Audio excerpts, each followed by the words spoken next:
We interrupt this program to bring you a special announcement from the White House. The President has just announced that he is enforcing the Kellogg-Briand Pact, an agreement to outlaw war, which was signed on August 27, 1928, ratified by the United States Senate in a vote of 85-1, and remains on the books to this day as part of what Article 6 of the U.S. Constitution calls the supreme law of the land.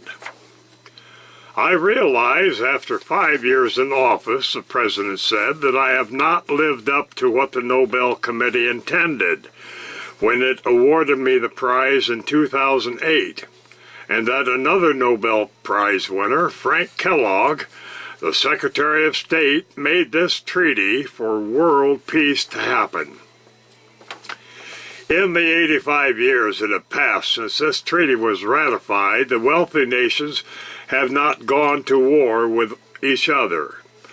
War does continue against poor nations only, much to our shame. But the possibility of eliminating war entirely, if we choose, has well been established.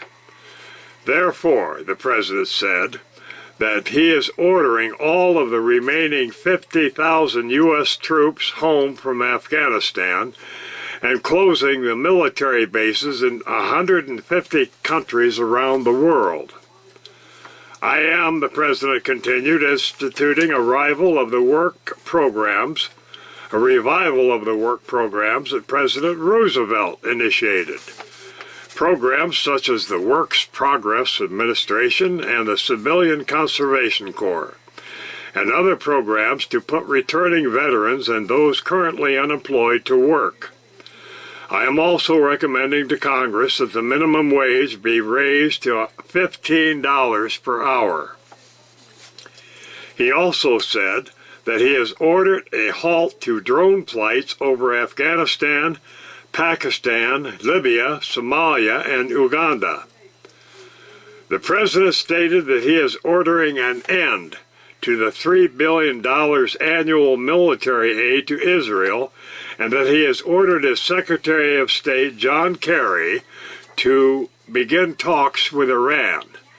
And the President himself plans to meet unilaterally with Iran's President, Hassan Rouhani, in an effort to foster friendlier relations with that country. All embargoes and sanctions against Cuba will also be lifted. In his press statement, President Obama said, "I know that for the past 5 years that I have been in office, I have not lived up to the tenets of the Nobel Peace Prize, which the Norwegian Nobel Committee graciously awarded me in 2009. When they did so, it was for my extraordinary efforts to strengthen international diplomacy and cooperation between peoples. At that time, the committee attached special importance to my vision of work for a world without nuclear weapons. Therefore," the President continued, "I have sent my recommendation to Congress that they immediately begin work to destroy our current nuclear weapons stockpile of nearly 8,000 warheads. We cannot expect other nuclear nations to reduce their arsenals with a stockpile of our own of that magnitude. In addition to these actions to reduce our military involvement, I am also abolishing the Affordable Health Care Act, which has been a debacle from the start, and instituting in its place universal health care for all, which will put our country in line with all of the industrial nations of the world. I realize that the things I have planned are ambitious, and will be met with much opposition from Republicans and Democrats alike, but this is my stand, and I will not waver. It is time for us all to realize that war is not the answer, and that if we are to continue to be the leader of the free world, we must act responsibly and show the world that we are truly a peaceful nation." The President, the President ended with, God bless us, and God bless the new, more peaceful, and more socially conscious United States of America.